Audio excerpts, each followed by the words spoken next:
People often tell me that they have to move to Japan before they get old, before they get 28, before they get 30. They have to move immediately. As soon as they're out of high school, like they're trying to move to Japan. People in Japan, they hide their age. They hide how many years they've been here because people are, ageist, or maybe they don't speak as good Japanese as they'd like, foreigners in Japan. So today we're going to talk about why it's actually better to be a mature adult who has experienced life and maybe traveled outside of like your home country or Japan before actually deciding to move here. My name is Tori. I'm an author, I'm a writer, and I live in Japan. Please subscribe if you like this video, and we are gonna get into a little story. I'm gonna give you a little story to start with, and then I'm gonna give you, I guess, reasons why you should move to Japan when you're older. And of course, there are pros and cons to this, but this is just my perspective. So I've taught English in almost every region of Italy. I've backpacked throughout Europe solo since I was 19 years old. I first started in Japan when I was 18. And when I came to Japan the first time when I was 18 years old, I was really just very sheltered. I didn't even realize how sheltered I was in the world until I came here. So Japan really opened my eyes. But had I not gone backpacking to other places in the world, I would not have really understood the holistic approach to the world as it is. And one of the places that I taught in Italy was a very small town near the border with France in the north called Mondovì. Mondovì. It's like a French name, I believe. And it's a more wealthy area. It's got connections, very metropolitan, very cosmopolitan rather, sorry. And yet it still has like a small town vibe. It has a university, many people go to university there. And I even stayed at a boarding school while I was there. So, the kids were more on the wealthier spectrum. They had some fashion, a lot of education. But one of the students that was sort of like a helper, like they were really good in English. With every place that I taught, I would have local helpers who were very good at English. They wanted to do the program that I was in for free.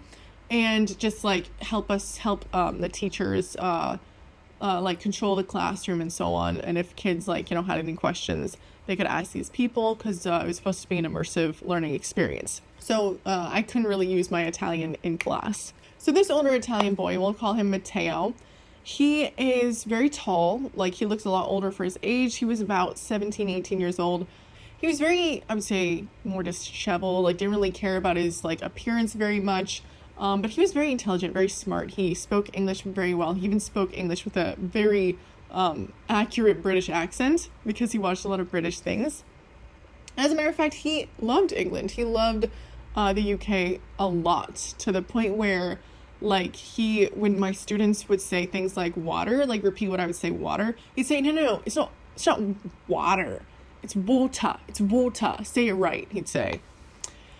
And so very quickly, I picked up on the fact that he not only obsessed over England, but also very much hated America and Americans, as he literally told me this face to face. He said, I don't like Americans. And, I've traveled all over Europe, so this does not offend me anymore.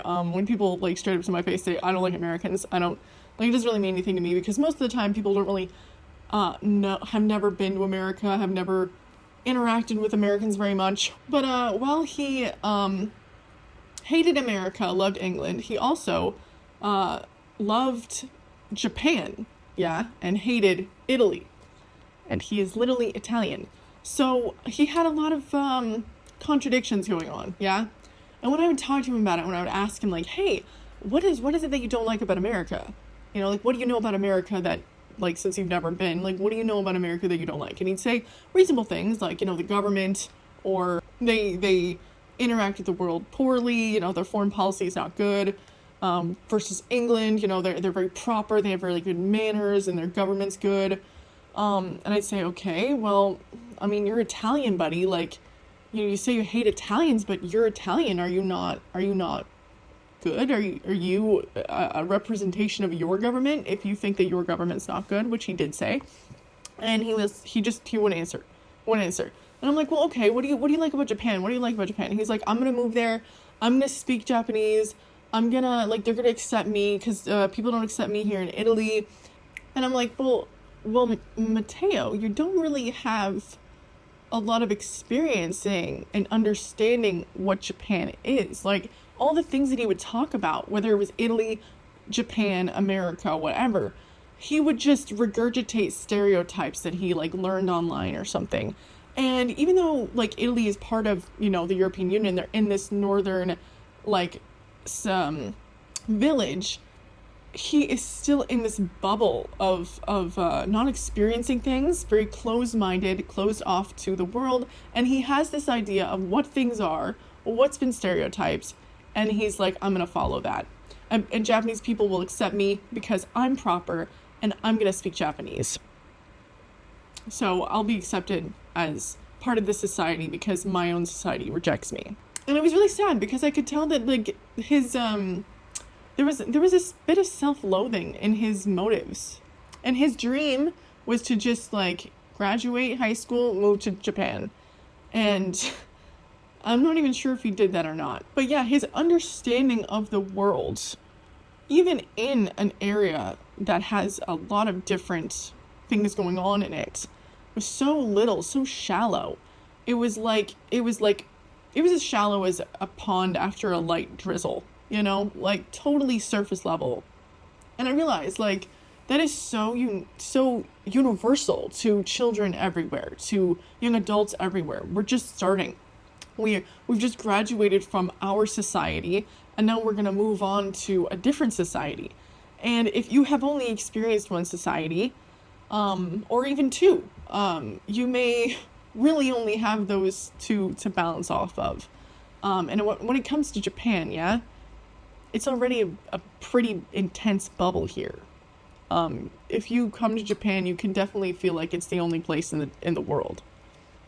And many people do. They don't really see things holistically here. When you don't explore, when you don't learn, and you shape your understanding of your world at large, and only on that, you put yourself into a bubble. And it depletes the greater world, the greater context of the world. And it's a hard cap, a hard limit to our knowledge and understanding of one another on this earth. So the following are the list of reasons why I think that it's better to move to Japan as an adult, when you've already lived your life, when you already have experiences. So number one, as I've already mentioned, you'll have a deeper understanding of the world and not just Japan. Number two, you'll have a better sense of self. You've heard of Japan being a conservative society, and you don't really know what that means until you get here, because it's not like other conservative societies, not what you understand as a conservative society. It is different. But the truth is that when you come here, it's impossible not to change to fit the society in some way, shape, or form. And frankly, I don't think that you should be moving to a place that you don't integrate into the society. However, with serious changes comes serious identity changes as well. On one hand, if you're an adult who is very rigid in their ways, right? They know themselves to the point where they do not wish to change for themselves. They might not last very long in a country that is super different from theirs, or they just might completely and totally ignore the society at large and not really integrate themselves in any way. And many foreigners actually do that. They are able to do that. And on the other hand, if you're a person who is willing to grow, you want to grow, it takes a lot of effort, right? Especially if you're in your adulthood, it takes a lot of effort to really open your mind and keep yourself this sort of like flimsy state of like understanding. It takes a lot of practice and empathy and patience. And if you go too far on that spectrum, if you're too flimsy and flexible about who you are and what you want to be, it's possible that you forget yourself. You don't know who you are anymore. You're changed to the point where your core value system, your core self is just not what you recognize anymore. And you're a whole different person in Japan than who you were outside of Japan. And it's true that when you come to Japan, there's going to be a lot of misconceptions, a lot of perceptions of people, because they don't know you, they don't know who you're, like what you are, the kind of person that you are. So they just judge you based off of shallow things. So it can kind of be a little, you kind of question yourself. Well, this person thinks of me this way. Why do they think this about me? And it's usually like, just a cultural thing, just a barrier. So it's very good to stay positive. But yeah, a lot of people, they come here and they ask themselves, who am I really? Am I, based off of the perception of others, or is this the person that I thought I was on the inside and now have changed? And I think, If you are a person who is willing to do what it takes to fit into a society and keep their core values, right? Because their core values is just something that's never going to leave them. If you truly understand that as a human being, that you yourself are just you at the end of the day, and you know, your behavior may change, things around you may change, but you are still you, and you're very comfortable with that understanding. There's nothing that can, you know, change that, frankly. But it takes a very strong person, a very experienced person who's been through a lot. And even those people, yeah, they will still integrate into whatever culture, into adapt into whatever place that they need to be. Whether it's Japan, whether it's Kazakhstan, it doesn't matter. You know what I mean? And really the best way to go about this, into immersion into all of this, is just to read, to learn as much as you can about the place that you're in and the society that you're in. Number 3, you won't take anything for granted. When you truly learn that no one owes you anything, when you are given things, opportunities in life, you will not pass them by easily. I always talk about how I literally came from nothing. I can't really complain about my childhood, to be honest, but I went through a lot of really horrible things when I was a kid. And, you know, I really had to work really hard. I'd have to work 2 jobs all the time. And I felt like I was getting absolutely nowhere with my life. I had to bust my butt. And yeah, I know I talk about how, I've traveled around everywhere, and I went to Japan when I was 18, and I've been backpacking ever since. It was a lot. It was not like I was staying in 5-star hotels, you know? And I wouldn't trade that for anything, to be honest. I still would. I would still backpack around Europe, honestly, even if I had a bunch of money.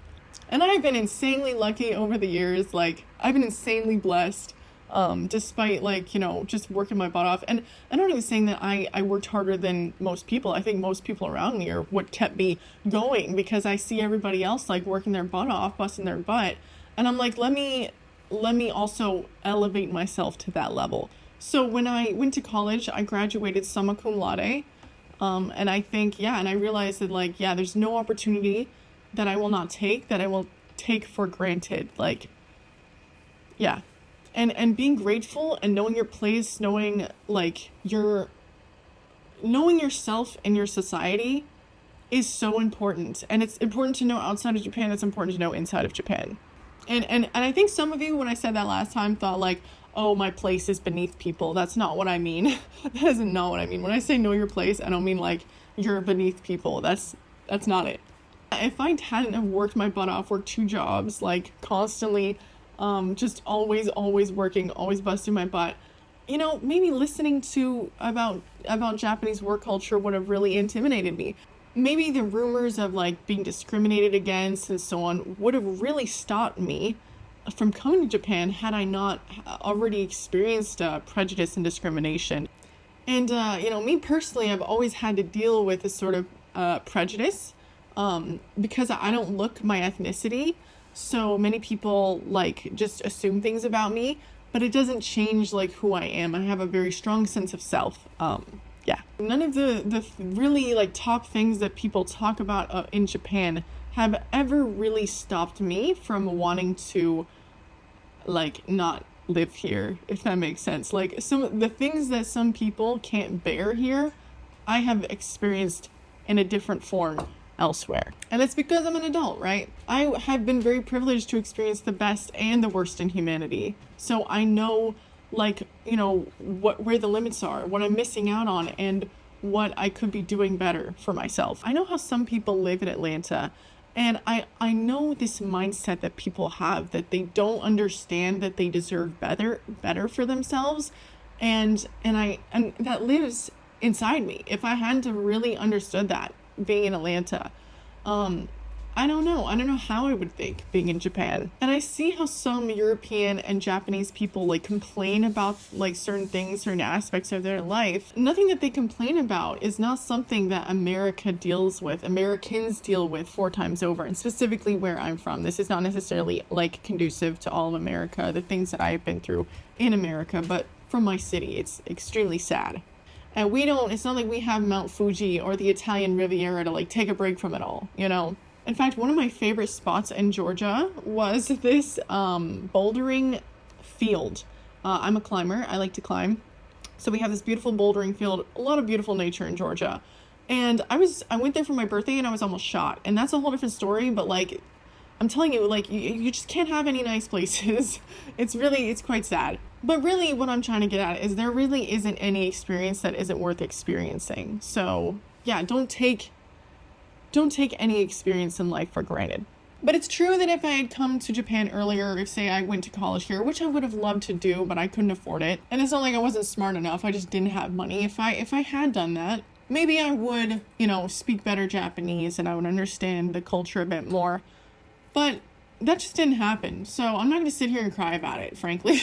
And whatever loneliness, whatever bureaucracy or occasional evil eye from Japanese people, like, I truly just do not care, honestly, at this point in my life. Like, Ani Dearest made a video that I recently watched that talks about how in Japan, like, tatamae, or like, people are always fake in Japan, and you like, if people say that your Japanese is good, it actually means that it's bad, or like, people compliment you, but they actually think you look ugly or whatever. Like, they'll say you're cute, but they actually think you're ugly. Like, frankly, guys, I really couldn't care. I truly, like, even if somebody straight up to my face said that I was ugly, which has happened to me many times other places in the world, did care then, I wouldn't care if a Japanese person did it, you know what I mean? And I try to be kind and courteous and polite and good to everybody around me. I try to give everybody the benefit of the doubt.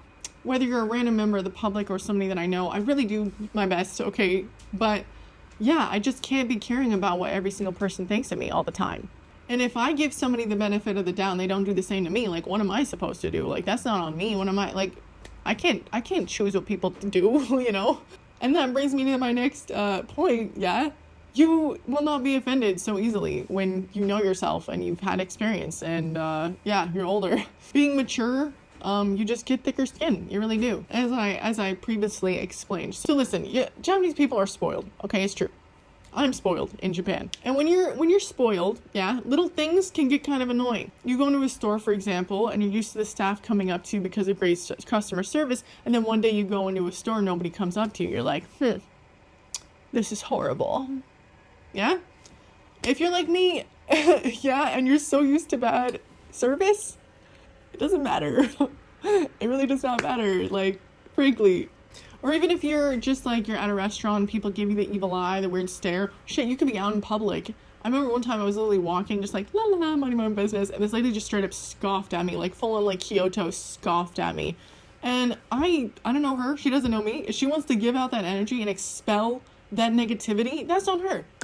I'm still gonna chill, I may be used to seeing Japanese people every day, but Japanese people are not used to seeing me. I might be the second American that they've seen that day or that week. Stare at me all you want. Like, I'm not insecure about who I am, the way that I look. So, yeah, being an adult's like that. And that brings me to number 6. You will recognize the bigger picture. Like, if you're American, I know I have a lot of American audience. If you are American, your tax dollars are funding a genocide. They have funded a genocide, probably currently funding a genocide.